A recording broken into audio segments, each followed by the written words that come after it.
Mengapa kurikulum perlu berubah?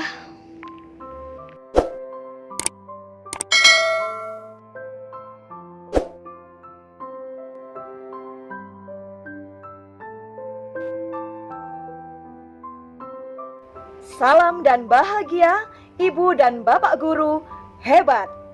Ikan sepat tak punya sengat. Semoga Bapak Ibu semua sehat dan tetap semangat. Kita ketahui bersama bahwa kurikulum merupakan pedoman penyelenggaraan kegiatan pembelajaran untuk mencapai tujuan pendidikan tertentu. Nah, saat ini kita akan membahas tentang pentingnya perubahan kurikulum. Perubahan kurikulum dilakukan untuk menyesuaikan dengan kebutuhan murid dan perkembangan zaman. Saat ini, berbagai isu baru menuntut satuan pendidikan menyiapkan kurikulum yang membantu untuk menghadapi dunia yang penuh dengan tantangan. Kita semua tahu bahwa kurikulum yang baik adalah kurikulum yang sesuai dengan zamannya. Karena kurikulum bersifat dinamis dan terus dikembangkan atau diadaptasi sesuai konteks dan karakteristik murid demi membangun kompetensi sesuai kebutuhan mereka kini dan masa depan. Jika kita ingat masa-masa kita dulu menjadi murid, mungkin hanya memiliki buku-buku perpustakaan sebagai bahan referensi berbagai materi bacaan. Nah, tentu saja berbeda dengan kondisi murid kita saat ini. Kini murid-murid kita tidak hanya memiliki buku-buku perpustakaan sebagai bahan referensi. Tentu, berbagai materi bacaan dapat mereka jangkau melalui internet. Mereka bisa berselancar menjelajah dunia, termasuk referensi dari perpustakaan-perpustakaan terbaik di dunia.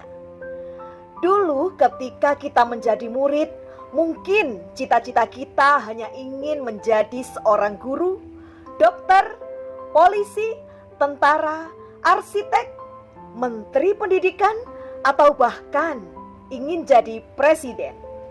Namun, saat ini cita-cita murid kita bisa lebih beragam dan mungkin menjadi sesuatu yang tidak pernah terbayangkan oleh kita sebelumnya.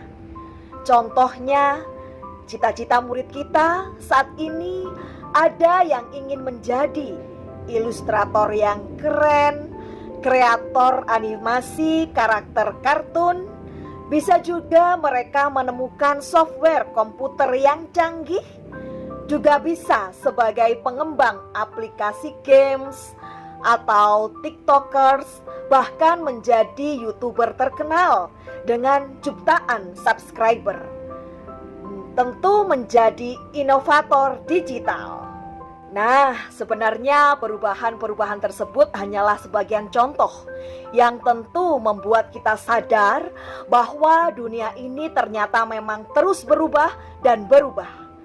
Dan jika kita mengingat kata-kata Bapak Pendidikan kita, yakni Bapak Ki Hajar Dewantara pada modul Merdeka Belajar, maksud dari pendidikan adalah menuntun segala kekuatan kodrat yang ada pada anak-anak agar mereka dapat mencapai keselamatan dan kebahagiaan yang setinggi-tingginya, baik sebagai manusia maupun sebagai anggota masyarakat.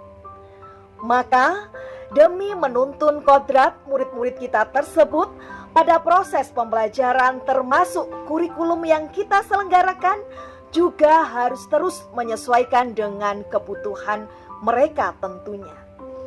Sebagai guru, kita harus terus belajar untuk mengikuti dan memahami tren kehidupan murid kita yang tergolong generasi Y dan generasi Alpha.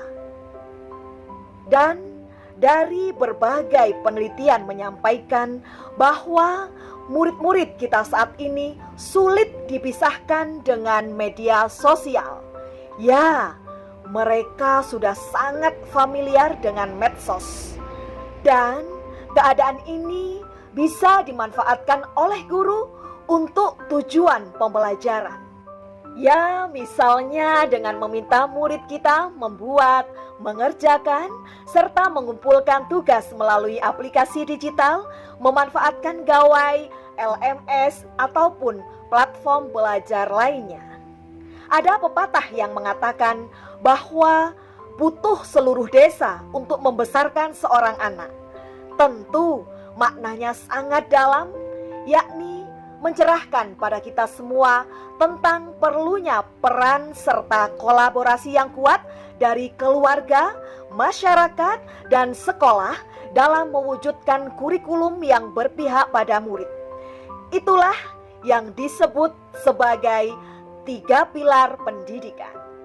Oleh sebab itu, ketika kita merancang kurikulum, kita harus menempatkan kebutuhan, pendapat, pengalaman, hasil belajar, serta kepentingan murid sebagai rujukan utama. Sejatinya kurikulum dirancang untuk murid agar dapat mewujudkan seluruh kompetensi yang diharapkan dari kurikulum. Semua pihak harus berkolaborasi secara maksimal dan kooperatif.